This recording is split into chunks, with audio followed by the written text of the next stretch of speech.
Les lions de mer, de Fenimore Cooper. De la série Romans populaires illustrés. À une époque où les différents métiers n'étaient pas aussi nombreux qu'ils peuvent l'être aujourd'hui, plusieurs cherchaient comment donner un avenir à leur famille. Certains s'engageaient donc à bord, et partaient vers l'inconnu. Suivez les nombreuses aventures de ces braves marins, qui se sont retrouvés dans des conditions extrêmes. S'en sont-ils sortis? À vous de le découvrir dans cette captivante histoire du réputé Fenimore Cooper. Vous retrouverez cet e-book sur Amazon. Voici un extrait. Un pauvre matelot. Le dimanche en question, le diacre Pratt se rendit à l'assemblée comme à l'ordinaire, le local dans lequel elle se tenait ce jour-là n'étant qu'à moins de 2 milles de sa demeure. Mais au lieu de rester pour le sermon de l'après-midi, il monta dans sa voiture, et retourna chez lui en toute hâte. Pour un homme aussi sordidement avare, la résidence du diacre offrait une élégance et un confort peu ordinaires. La maison, bâtie en bois, comme presque toutes celles du comté de Suffolk, avait 2 étages. Elle était située entre un vaste verger, et une pelouse de près de 2 arpents ornée de 4 rangées de cerisiers magnifiques. La vue en était aussi variée qu'agréable.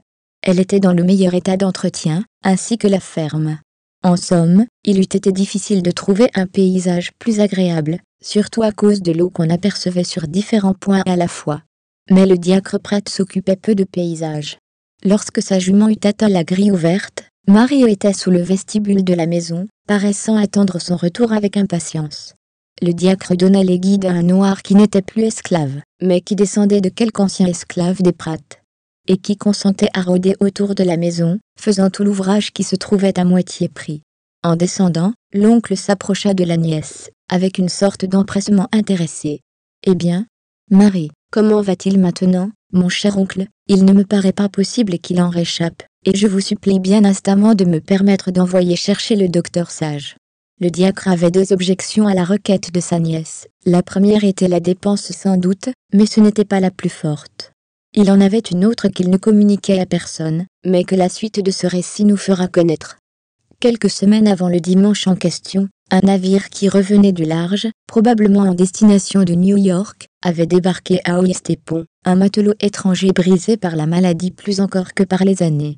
Ce matelot, qui se nommait Tom Daggett, était natif du Vineyard. Mais suivant l'usage des garçons de cette île, il avait embarqué à l'âge de 12 ans, et il y avait un peu plus d'un demi-siècle qu'il n'avait revu la terre natale. Lorsque, se sentant près de sa fin, un désir irrésistible d'y finir ses jours s'était emparé de lui. Il revenait des Indes occidentales. Il avait supplié le capitaine de le déposer à Ouistreham, qui n'est guère qu'à 30 lieues du Vineyard. Retrouvez-nous sur pleinddelivres.com.